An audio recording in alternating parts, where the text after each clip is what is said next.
To vision India classes the way to success. मैं सुशांत राय, आपका chemistry का टीचर। उम्मीद करता हूँ कि आप लोग क्या होंगे, घर पे अपने बेहतरीन होंगे, पढ़ लिख रहे होंगे और मज़े में होंगे, क्योंकि स्ट्रेस से पढ़ाई नहीं होती है। क्योंकि जब तक दिमाग खुली ना हो ना, जब तक मज़ा ना आए पढ़ने में, तब तक फिर वो लगता है कि अरे यार चलो एक रिस्पॉन्सिबिलिटी है, बस पूरा कर देना है, तो फिर वैसे पढ़ाई थोड़ी होती है। क्या होता है, हम जोश में रहा कर कि हाँ आज पढ़ना, आज मूड सही है, उठाया बुक, बैठ के पढ़ने लगा, फिर मज़ा आएगा। तो आपको रिकैप करा देता हूँ, लास्ट लेक्चर हमने क्या देखा था बेटा। लास्ट लेक्चर हमने देखा था कि किसी भी केमिकल रिएक्शन, मान लीजिए कि कहीं भी कुछ रिएक्शन हो रहा है, कहीं भी कुछ दो एलिमेंट या दो सब्सटेंस या कुछ भी मर्ज कर रहे हैं, ज़रूरी नहीं कि वहाँ केमिकल रिएक्शन हो ही रहा हो। एक गिलास पानी लिया, एक गिलास और पानी लिया, दोनों को मर्ज कर दिया, केमिकल रिएक्शन थोड़ी हो रहा है। यानी केमिकल रिएक्शन होने के लिए कुछ चीज़ें हम लोग कल कैरेक्टरिस्टिक्स कुछ पढ़ा था हमने, 5 चीज़ें। पहला क्या पढ़ा था, evolution of gas, change in temperature, change in state, change in colour, formation of precipitate. यानी 5 चीज़ से हमें ये मालूम चलता है कि पाँचों में से कुछ भी एक होने वाला है, कुछ भी हो रहा है, तो हम कह सकते हैं कि केमिकल रिएक्शन हुआ है। तो उम्मीद करता हूँ कि आपको पूरे पीछे के आपने सारे लेक्चर हमारे देखे होंगे। फिर हम मूव करते हैं अपने अगले लेक्चर की तरफ, यानी लेक्चर नंबर 4, केमिकल इक्वेशन। यानी हमने अभी तक देखा केमिकल रिएक्शन क्या होती है, अब हम देखेंगे कि केमिकल इक्वेशन क्या होती है। चलिए गो फॉर इट। तो आगे हम चलेंगे थोड़ा सा मतलब आगे, मतलब ज़्यादा दूर मत चले जाना, आस पास रहना है। किधर गया मेरा, देखिए जैसे कि आपको स्क्रीन पे दिख रहा है, कुछ क्या दिख रहा है, केमिकल इक्वेशन। थोड़ा सा पढ़ लेते हैं फिर समझाते हैं क्या लिखा है। The representation of chemical reaction, the representation of chemical reaction in the form of formulae of reactant and product separated by an arrow mark is called chemical equation. चलिए अच्छी बात है, बड़ा बढ़िया अपना ट्राई किया बेचारा समझाने का। हम इसको थोड़े से और मॉडिफाइड टर्म से आपको समझाने की कोशिश करता है। आइए देखो, ये जो वर्ड है केमिकल इक्वेशन, ये क्या है, इसको समझाने के लिए मैं एक छोटे से एग्जाम्पल का सहारा लूँगा। देखिए मान लीजिए कि आज आप क्या बोलते हैं कि आज आप स्कूल से घर जा रहे थे, ठीक है, स्कूल से कहाँ जा रहे थे, घर जा रहे थे। रास्ते में आपका जो दोस्त है उसकी लड़ाई किसी से हो गई, तो वो दोनों दोस्त, आपका दोस्त और वो सामने वाला बंदा जो भी था, उससे झगड़ा होने, लड़ाई होने लगी। एंड आप खड़े होके आप उसको वॉच कर रहे हैं, देख रहे हैं, जो कि बिल्कुल गलत है, नहीं देखना चाहिए। जो कहोगे क्या, आपका कहने क्या मतलब, लड़ जाए हम भी नहीं, बात समझो। तुमने वहाँ देखा कि वो कैसे लड़े। अब तुम घर आए, अपनी मम्मी से क्या कहोगे कि मम्मी आज मेरा दोस्त इनसे लड़ा।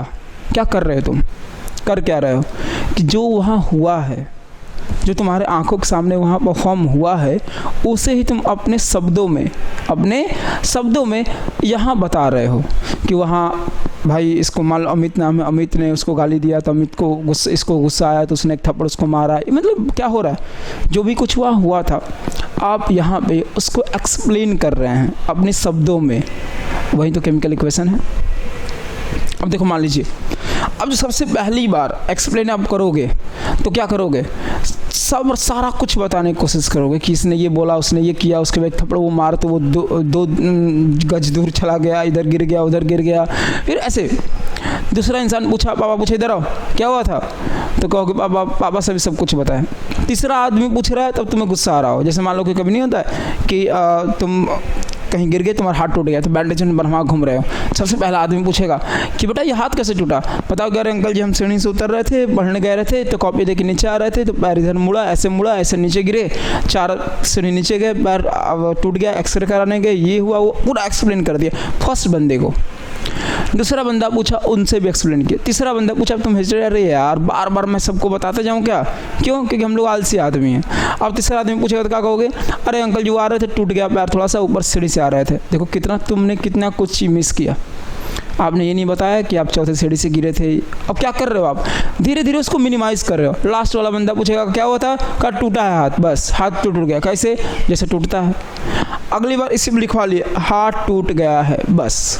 यानी क्या कर रहे हो तुम, यानी जैसे पहली बार तुमको एक्सप्लेन किया गया, पहली बार तुमसे कोई पूछा तो पूरा एक्सप्लेन किया ना, दूसरी बार शॉर्ट किया, तीसरी बार और शॉर्ट किया, यानी कर क्या रहे हो तुम, जो तुम एक्सप्लेन कर रहे हो उसको धीरे धीरे तुम शॉर्ट कर रहे हो। तो ध्यान समझना कि केमिकल इक्वेशन भी वैसे ही है, केमिकल इक्वेशन भी वैसे ही, यानी क्या कर रहा है, केमिकल रिएक्शन को अपने शब्दों में, अपने वर्ड्स में एक्सप्लेन करना, उसे हम क्या कहते थे, केमिकल इक्वेशन। अब सबसे पहली बात समझो, ये 3 फॉर्म है, इसके 3 फॉर्म होते हैं। पहला जो फॉर्म था वो था तुम्हारा स्टेटमेंट फॉर्म। कौन सा फॉर्म, स्टेटमेंट फॉर्म। इसमें क्या था वो समझो, जैसे तुम बताओ जब तुम्हारा हाथ टूटा था, जब तुमसे पहली बार बंदाना पूछा था, कोई अंकल या आंटी कोई पूछी थी, तुमने पूरा एक्सप्लेन किया था ना, क्या क्या हुआ था सबने एक्सप्लेन किया था ना, एकदम हर चीज़ एक एक चीज़ एक्सप्लेन किया था। चलो वो था स्टेटमेंट फॉर्म। यानी जैसे मैं मान लो, मैं एक एग्जांपल देकर समझाता हूँ कि when a magnesium ribbon is burnt in the presence of air यानी यहाँ कह सकते हो oxygen, it gives magnesium oxide. ये पहली बार मतलब एक मैं एग्जांपल लेके तुमको समझाया कि हमने स्टेटमेंट फॉर्म में इतना लंबा चौड़ा हम लिखते थे पहले। फिर मैं कहूँगा कि इंसान क्या होता है, आलसी होता है। अब इसको जब पहली बार लिखा इसको बड़ा खुश हो गया। इसे सोचो, इससे पहले इसकी थोड़ा बैकग्राउंड चलते हैं। तो पहली बार जब केमिकल रिएक्शन कराए जाते थे तो किसी के दिमाग में आता नहीं था कि इसको लिखा भी जा सकता है। तो पहला साइंटिस्ट क्या किया कि जब इसको ये कर रहा था, परफॉर्म कर रहा था, तो उसने क्या किया, एक पेज उठाया और सब कुछ लिखना स्टार्ट किया कि जिस लैब में मैं हूँ उस लैब का टेम्परेचर इतना है, उसका प्रेशर इतना है, मैंने ये 2 टेस्ट ट्यूब उठाए, उसमें मैंने ये केमिकल डाला, इतना टाइम, मतलब समझ लो कि जितना वहाँ कुछ हो रहा है उसने उस सब को अपने पेन से उस पेज पे उतार डाला, सब कुछ बता दिया। यानी अगर वो पेज किसके पास जाए तो बंदा उस पेज को पढ़ के समझ आएगा कि नहीं कि यहाँ क्या क्या हुआ है।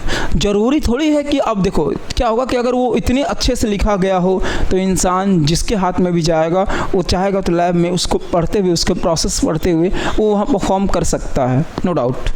लेकिन जब पहली बार लोगों को मिला तो उस कौन सा फॉर्म था, स्टेटमेंट फॉर्म था। तो लोगों ने बड़ा खुश हुआ कि चलो हमें लिखने का तो आइडिया आ गया, खूब लिखे सब। लेकिन कहते हैं ना इंसान आलसी होता है। अब इनको ये बड़ा दिखने लगा, यार इतना बड़ा कौन लिखे, काश कोई छोटा हो जाता, काश कुछ छोटा हो जाता, इतना बड़ा लिखते लिखते मैं बोर हो गया। अब उसके बाद क्या हुआ, दूसरा फॉर्म इसका वर्ड फॉर्म। दूसरा फॉर्म कौन सा, वर्ड फॉर्म आया। वर्ड फॉर्म मतलब अब देखो इसको और छोटा कर दिया गया, जैसे magnesium plus oxygen to form magnesium oxide. लोग इतना खुश है कि पूछो मत, कह रही वाह, ये जो स्टेटमेंट इतना बड़ा था उसको हम एक लाइन में ख़त्म कर दिए। लोग एकदम खुश हो गए कि चलो अब इसको फॉलो करेंगे, अब हम स्टेटमेंट फॉर्म नहीं लिखेंगे, हम लोग डायरेक्ट क्या लिखेंगे, वर्ड फॉर्म लिखेंगे। बाकी हम समझ गए कि क्या लिखना है। लेकिन फिर मैं कहूँगा इंसान क्या होते हैं, आलसी। इतना भी मन नहीं भरा इन लोगों को। अब ये सोचने लगे कि यार ये भी हमको बड़ा दिख रहा है, क्या करें अब। तो कहे कि रुको, अब हम क्या करेंगे, इसको वर्ड फॉर्म से हटा के फॉर्मूले फॉर्म में लिखेंगे। किस फॉर्म में लिखेंगे, फार्मूला फॉर्म जो सबसे लास्ट है। क्या है भैया, magnesium Mg + O2 to form MgO। समझ में आया कि नहीं। लेकिन ध्यान रखिएगा, तो मैं दोबारा कह रहा हूँ कि ये जो इक्वेशन लिखा हूँ मैं, ये बैलेंस्ड नहीं है। क्यों, क्योंकि आप यहाँ मत आइए ना, आप 2024 में मत आइए, आप वापस चलिए वहीं पे जहाँ से इसको खोजा जा रहा था। क्या जब केमिकल इक्वेशन लिखना सिखाया जा रहा था तो आपको बैलेंसिंग बताई गई थी? नहीं ना, कि बैलेंस क्या होता है। तो जब नहीं बताई गई तो हम उसके हिसाब से चलेंगे। जैसे पिक्चर, आज के पिक्चर देखो, आज का पिक्चर, पहले के पिक्चर कितने अच्छे होते थे कि हीरो जन्म लिया, उसके जन्म से दिखाते दिखाते दिखाते दिखाते दिखाते उसकी पूरी ज़िंदगी दिखाई जाती है, उसके लाइफ में कौन कौन आया, क्या हुआ क्या नहीं हुआ, एक लाइन चलती है। आजकल पिक्चर में क्या हो रहा है, स्टार्टिंग पिक्चर हुआ, हीरो एकदम गुस्साया हुआ है, मारपीट कर रहा है, किसी को उठा उठा पटक रहा है, मार रहा है, एकदम सीरियस है।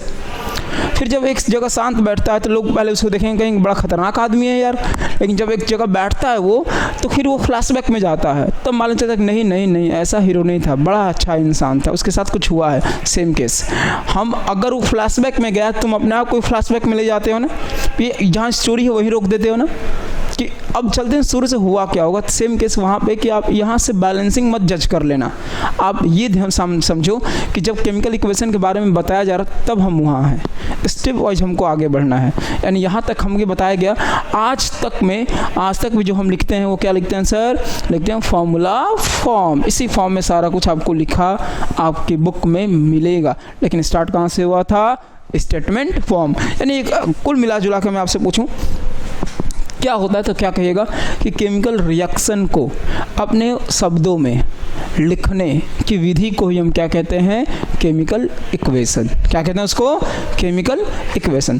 थोड़ी सी एक और बात करना चाहूँगा आपसे बेटा कि जब केमिकल इक्वेशन होता है, कि एग्जांपल लेके समझाऊँ तो ज़्यादा बेटर है। हाइपोथेटिकल एग्जांपल लूँगा, a + b c + d। सबने बताया होगा आपको एक बड़ी अच्छी बात कि इसको कहते हैं रिएक्टेंट। क्या कहते हैं इसको, रिएक्टेंट कहते हैं। इसको कहते हैं प्रोडक्ट। इसको क्या कहते हैं, प्रोडक्ट। अगर मुझे एक लाइन कोई पूछे कि what is reactant, what is reactant, तो क्या कहेंगे बच्चा कि दो substance which take part in a chemical reaction। ऐसे सबस्टेंस जो केमिकल रिएक्शन में पार्टिसिपेट कर रहे हैं उन्हें हम क्या कहेंगे, रिएक्टेंट। अगर वही बात करूं मैं बेटा कि प्रोडक्ट क्या होता है, प्रोडक्ट, तो ध्यान रखिएगा कि दो सबस्टेंस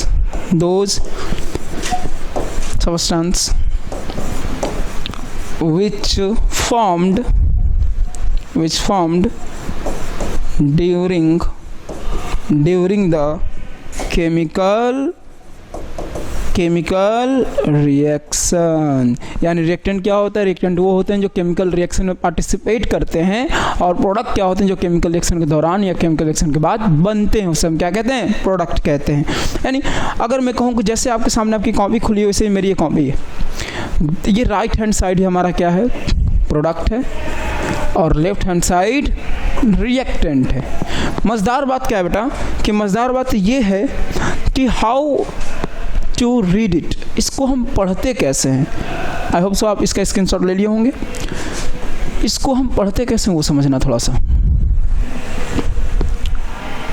देखो इसको पढ़ते कैसे हैं, जैसे ऐसे नहीं पढ़ लेना है a + b एगो तीर c + d, ना ये गलती ना बचवा। देखो कैसे पढ़ेंगे, थोड़ा साइन कन्वेंशन देख लेते हैं इसका। साइन कन्वेंशन क्या होता है इसका, देखो जब भी प्लस चार्ज ऐसा दिखे कहीं, अगर वो रिएक्टेंट में हो रहा है, किधर हो रहा है बेटा, ये अगर रिएक्टेंट में हो रहा है तो इसको पढ़ते हैं रिएक्ट विथ। ध्यान समझिएगा मैं क्या कह रहा हूँ। अगर प्लस साइन रिएक्टेंट में कहीं आपको दिख रहा है तो उसका प्लस साइन का मतलब होता है रिएक्ट विथ। लेकिन अगर वही प्लस साइन आपको प्रोडक्ट में दिखता है, किधर दिखता है, प्रोडक्ट में दिखता है, तो उसको हम क्या पढ़ेंगे, उसको हम क्या पढ़ेंगे, एंड। क्या पढ़ेंगे उसको, एंड। ध्यान दीजिएगा, बहुत अच्छी बात बताया मैंने अभी आपको कि अगर प्लस साइन आपको रिएक्टेंट में दिखे तो उसको हम पढ़ेंगे, क्या पढ़ेंगे उसको, रिएक्ट विथ। और जो वही प्लस साइन अगर आपको प्रोडक्ट में दिखेगा तो हम क्या पढ़ेंगे उसको, एंड की तरह। लेकिन इसके बाद ये जो आरो होता है, आरो इसका मतलब क्या होता है, इसका मतलब होता है टू फॉर्म। क्या पढ़ेंगे इसको हम लोग? To form. अब वापस से मैं चाहूँगा कि आज के बाद अगर जो भी हम केमिकल रिएक्शन पढ़ेंगे ऐसे ही पढ़ेंगे, केमिकल इक्वेशन को ऐसे ही पढ़ेंगे। ऐसे देखो यहाँ क्या पढ़ोगे? A react with B to form C and D. क्या पढ़ेंगे? A react with B to form C and D. ऐसे हम केमिकल इक्वेशन को पढ़ते हैं। लेकिन एक चीज़ बड़ी अच्छी बात दिमाग में चल रही है यहाँ पे कि सर आओ समझाते हैं फिर। ये हमें लग रहा है समझ में आ गया होगा आप सबको कि एक वर्ड थोड़ा सा कंफ्यूज करता है बार बार।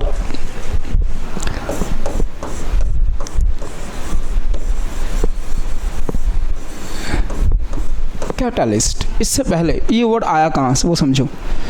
जैसे ए है C+D, मतलब क्या कह रहा है ये कहता है कि सर आप अगर ए लिए हैं तो ए को जब आप हीट दे रहे हैं, डेल्टा का मतलब अगर एरो के ऊपर डेल्टा लिखे उसका मतलब क्या होता है? हीट होता है। हीट दे रहे हैं तो दो C+D में सी एंड डी में टूट जा रहा है, कन्वर्ट हो जा रहा है।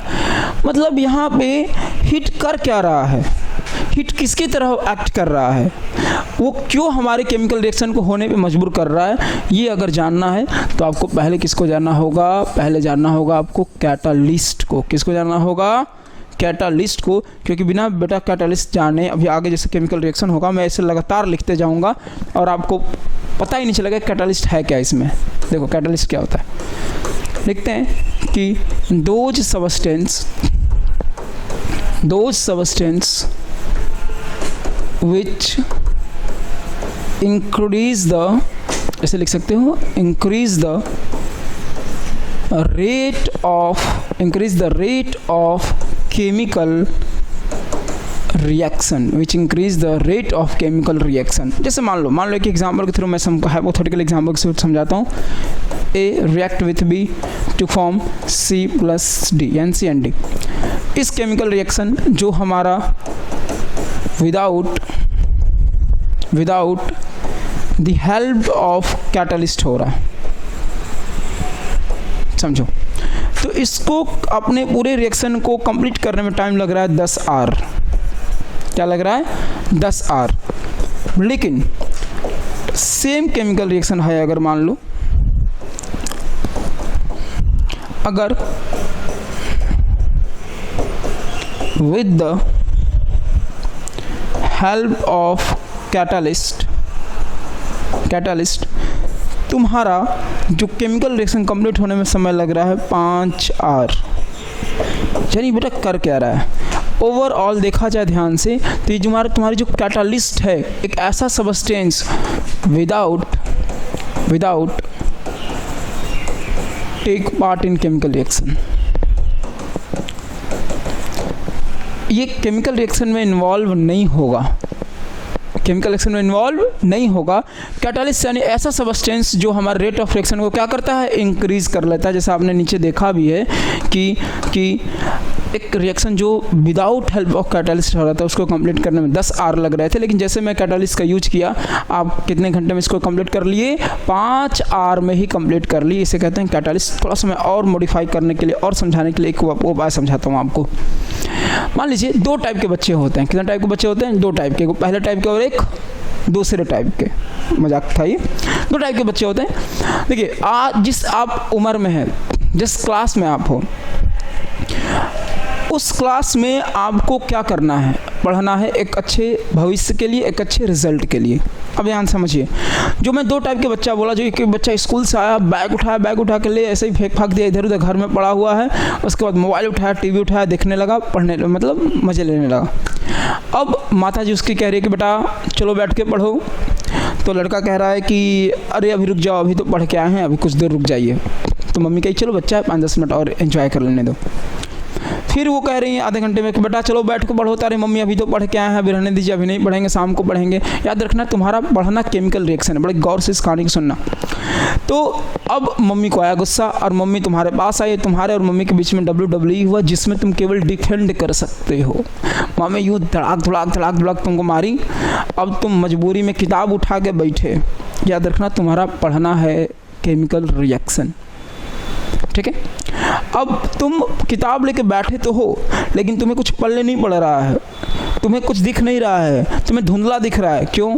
कहते हैं गाना सुने, आँख है भरी भरी और तुम मुस्कुराने की बात करते हो। कहो कह रही सर मम्मी मारी हुई है, पूरा आँख भरा हुआ है आंसू से, अब हमारा उसमें से रिफ्रैक्शन हो जा रहा, कहाँ से दिखेगा। अब ये पहला बच्चा था जिसको पढ़ने के लिए हमें इतना कुछ करना पड़ा, ठीक है। दूसरा बच्चा स्कूल से आया, घर बैग वगैरह रखा, तुरंत खाना वाना खाया, थोड़ा सा 5 मिनट रेस्ट किया, मान लो थोड़ा सा एक्सेप्शन हो गया ये, उसके बाद तुरंत बैठ के पढ़ने लगा। याद रखना कि पढ़ना केमिकल रिएक्शन है, पर उसकी माता जी ने ऐसा कुछ नहीं कहा कि बेटा पढ़ो। लड़का अपने आप उठा और अपने आप बैठ के पढ़ने लगा। अब जो लड़का पहला केस में था वो ज़बरदस्ती पढ़ाया जा रहा है, वो कैटालिस्ट की वजह से पढ़ाया जा रहा है। लेकिन ध्यान समझना कि जो बच्चा अपने आप पढ़ रहा है, जिसमें कोई भी बाहरी सोर्स लगा नहीं, उसे हम कहते हैं स्पॉन्टेनियस रिएक्शन। क्या कहते हैं उसको?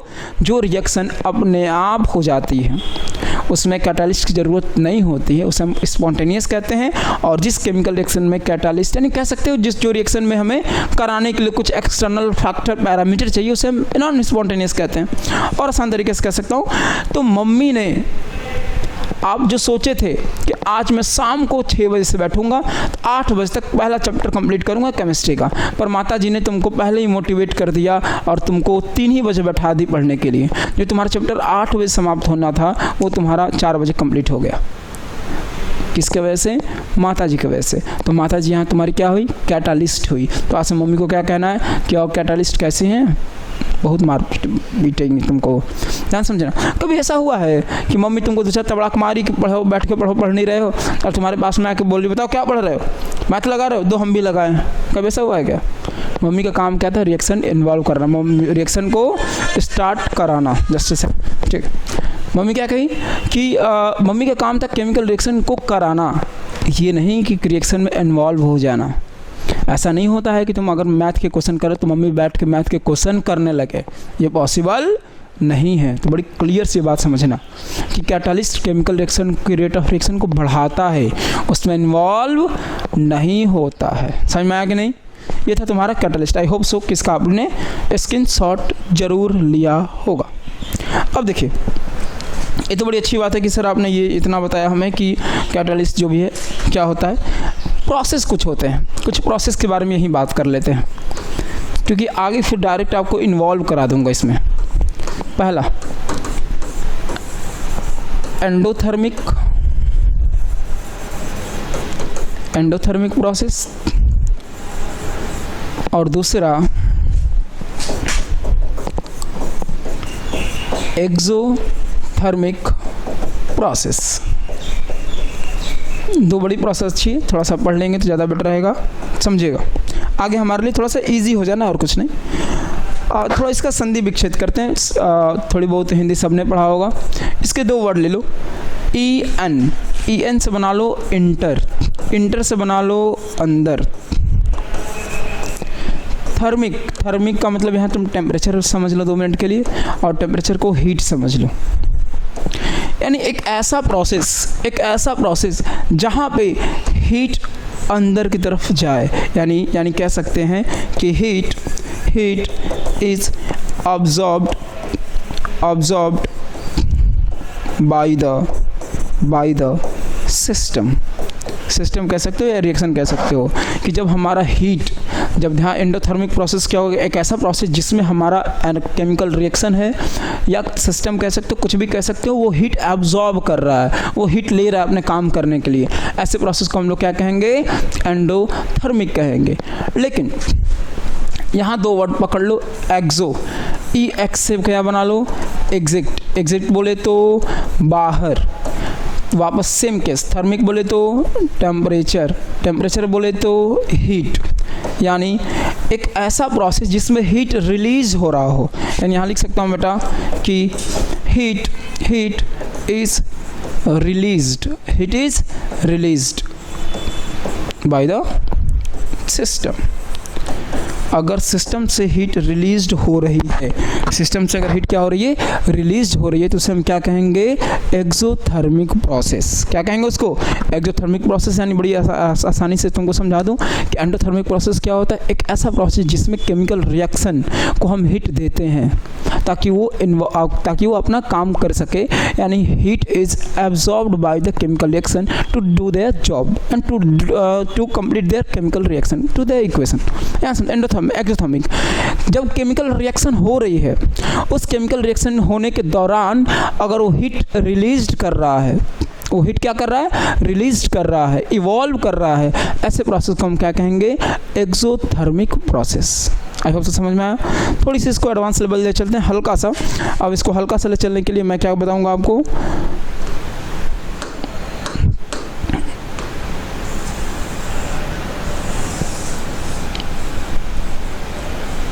चलो देखो, हल्का सा ले चलने के लिए वापस से मैं एंडोथर्मिक में आता हूँ थोड़ा सा, और यहाँ आता हूँ एक्सोथर्मिक में। बस थोड़ा सा ध्यान समझना थोड़ा सा इसको, वापस एंडोथर्मिक में और एक्सोथर्मिक में। सर एंडोथर्मिक यानी यहाँ मैं बात करूँगा डेल्टा एच। डेल्टा, अब देखो ध्यान से, थोड़ा सा ज़्यादा ऊपर नहीं जाना है समझने के लिए। डेल्टा का मतलब होता है बेटा चेंज।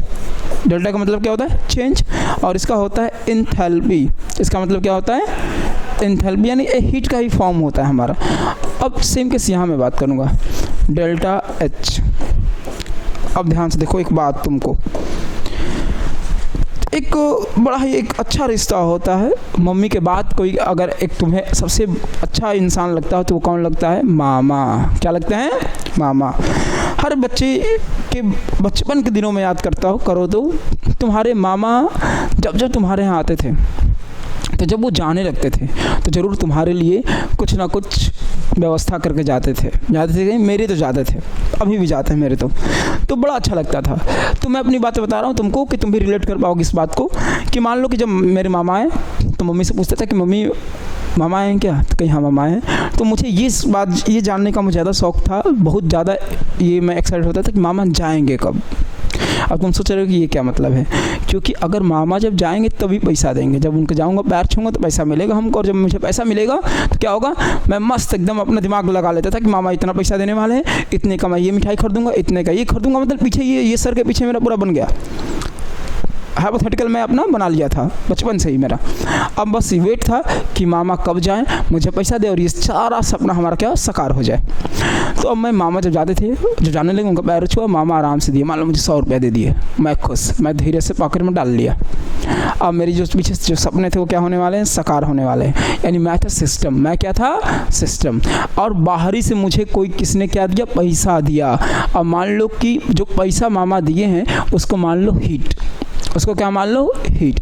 यानी अगर मैं रिएक्शन हूँ, केमिकल रिएक्शन में सिस्टम हूँ, अगर मुझे कोई हीट दे रहा है तो मुझे फ़ायदा हो रहा है कि घाटा हो रहा है, बताओ मुझे फ़ायदा हो रहा है घाटा हो रहा है। तो अगर इस सर तो कोई कह देगा, एक छोटा सा बच्चा नर्सरी का बता देगा कि आपको फ़ायदा हुआ है, आपको पैसा मिला है, आपको फ़ायदा हुआ है। तो फ़ायदा को पॉजिटिव में लिखते हैं कि निगेटिव में, किसमें, पॉजिटिव में। अरे फायदा हो तो पॉजिटिव लिखोगे। यानी एंडोथर्मिक में डेल्टा एच की जो वैल्यू होती है वो होती है पॉजिटिव। सबसे बड़ी बात है, याद रखना, आधे बच्चे कंफ्यूज होते हैं।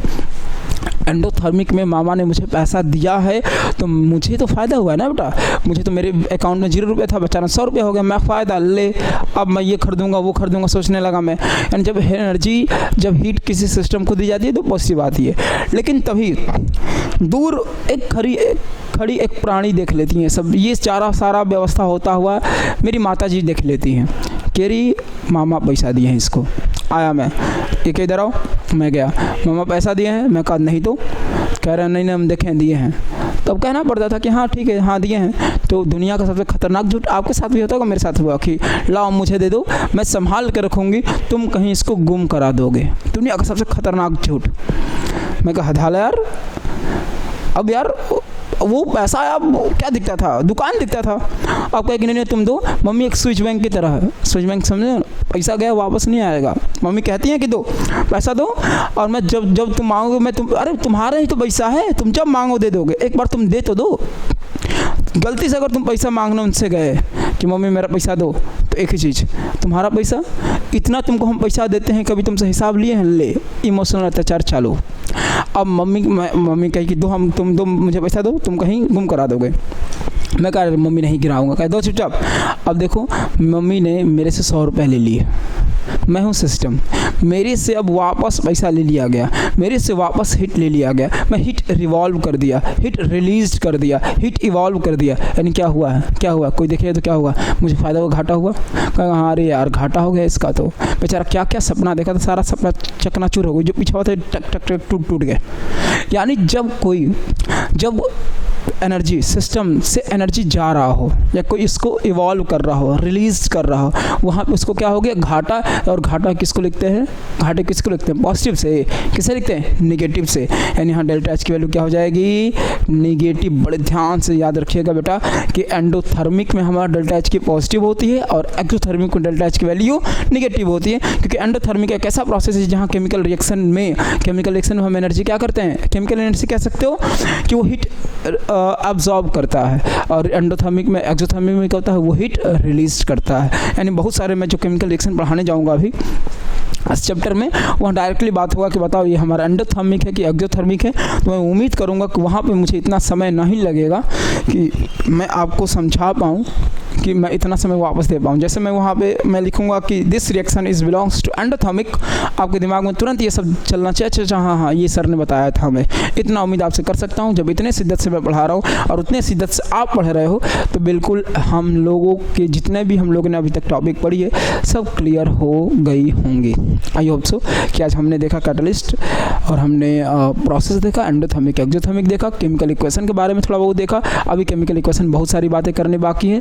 कल हम देखेंगे, अगली क्लास में अपना देखेंगे हम लोग कि केमिकल रिएक्शन को बैलेंस्ड कैसे करना है, ये केमिकल रिएक्शन को, अनबैलेंस्ड केमिकल रिएक्शन को हम बैलेंस कैसे करेंगे। तो ये थोड़ी सी अगली टॉपिक हमारी होगी। तो आई होप सो कि आज आप सबको सब कुछ समझ में आया हो जितना मैं आज पढ़ाया हूँ बेटा, और उम्मीद करते हैं कि सब कुछ समझ में आया हो, नोट्स भी बना रहे होंगे, पढ़ भी रहे होंगे। तो चलिए आज के लिए मुझे विदा करिए, फिर मुलाकात होगी आपसे हमारी अगली क्लास में। डेट्स ऑल फॉर टुडे, आज के लिए बस इतना रखते हैं, फिर मुलाकात होगी आपसे हमारी अगली क्लास में। तब तक के लिए थैंक यू सो मच। जय